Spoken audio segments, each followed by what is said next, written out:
श्रोताओं, आपका हमारे चैनल पर स्वागत है।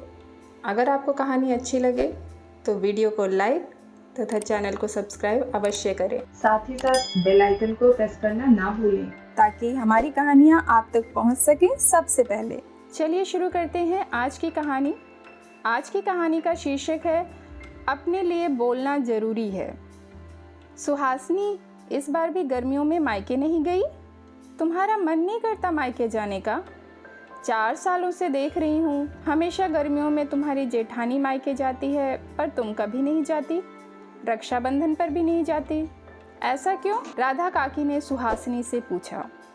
काकी, मन तो करता है मायके जाने का, माँ पापा भाई बहनों से मिलने का, पर क्या करें, जब भी मैं सोचती हूँ इस बार गर्मियों की छुट्टी में मायके जाऊँगी, मीना भाभी पहले से ही अपने मायके जाने का प्लान कर चुकी होती हैं। 2 महीने पहले ही टिकट बुक करवा लेती हैं ताकि बाद में उन्हें कोई मना ना कर सके। सासू माँ से अकेले घर का काम होता नहीं, इसलिए हम दोनों में से कोई एक बहू घर में होनी चाहिए। दोनों एक साथ मायके चले गए तो काम कौन करेगा? मीना भाभी भी बड़ी शातिर हैं, पहले से ही मायके जाने का टिकट करवा लेती हैं और बाद में सबको बताती हैं कि इस तारीख को मुझे जाना है। अकेले काम करने से बचने के लिए वो पहले ही निकल जाती हैं, कहीं मैं चली गई तो सारा बोझ उन पर आ जाएगा। यही सोचकर वो पहले ही मायके चली जाती हैं और सासू माँ उन्हें कुछ नहीं कहती। मैं हमेशा फंस जाती हूँ। घर में कोई भी इस बात पर ध्यान नहीं देता कि मीना भाभी का रवैया कैसा है। सुहासिनी ने उदासी भरे स्वर में कहा। सुहासिनी, तो तू दिलीप से बात क्यों नहीं करती इस विषय पर? बिट्टू का भी तो मन करता होगा ना नाना नानी से मिलने का। मीना मायके जा रही है तो तुझे भी मायके जाने का पूरा हक है। इस तरह चुप बैठकर तुम समस्या का कोई हल नहीं निकाल रही हो, बल्कि मीना को और सबको अपनी मनमानी करने के लिए बढ़ावा दे रही हो।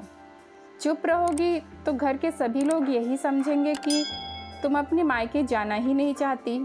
तुम्हारी छुट्टियों में कहीं जाने की इच्छा ही नहीं है। तुम्हें घर में रहकर घर के काम करने में ही ज़्यादा दिलचस्पी है। सुहासिनी, अपने लिए आवाज़ उठाओ, अपने बेटे का सोचकर उसके लिए बोलो। तुम्हारी आज यह लाज शर्म वाली चुप्पी आगे चलकर बेटे और तुम्हारे खुद के लिए बेड़ियाँ बन जाएंगी। राधा काकी ने सुहासिनी को समझाते हुए कहा।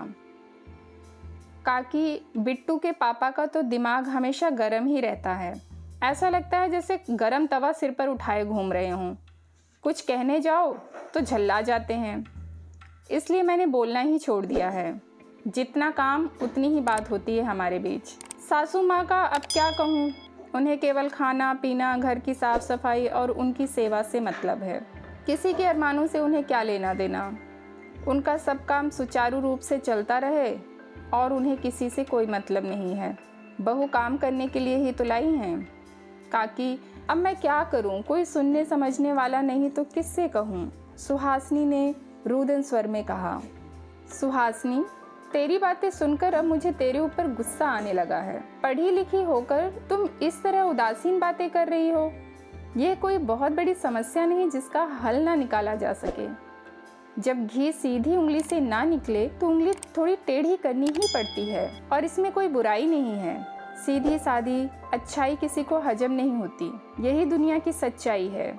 चुपचाप करती रहोगी तो उन्हें कुछ दिखाई नहीं देगा या देखकर भी अनजान बने रहेंगे, पर जब अपने लिए भी कुछ कदम बढ़ाओगी तो उनकी आंखें ज़रूर खुल जाएंगी। अब से तुम भी मायके जाने के लिए अपनी टिकट खुद 2 महीने पहले करवा लेना।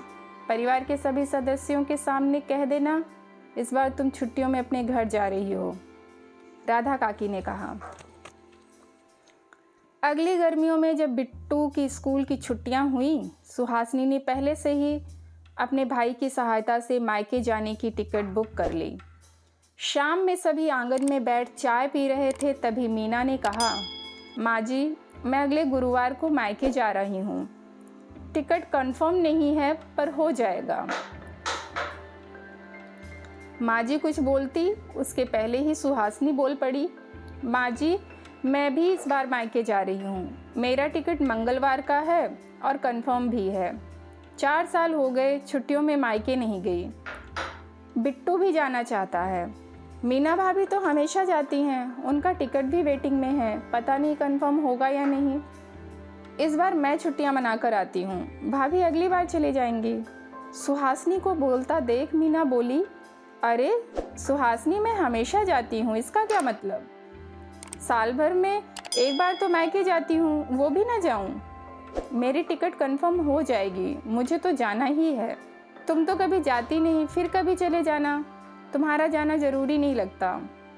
मेरे मायके वाले हमेशा छुट्टियों में मेरा इंतज़ार करते हैं। मीना की बात सुन सुहासिनी तेज स्वर में बोली, जैसे आपके मायके वाले आपका इंतज़ार करते हैं, वैसे ही मेरे मायके वाले मेरा भी इंतज़ार करते हैं। आप हमेशा पहले से ही प्लान कर चली जाती हो, मुझे जाने का मौका ही नहीं मिलता।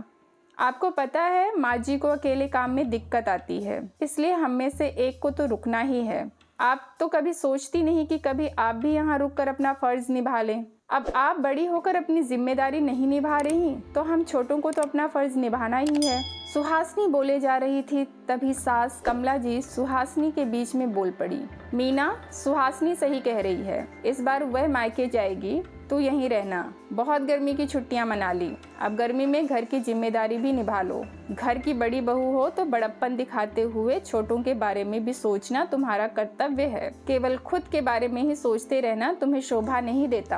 केवल खुद के बारे में ही सोचते रहना तुम्हें शोभा नहीं देता।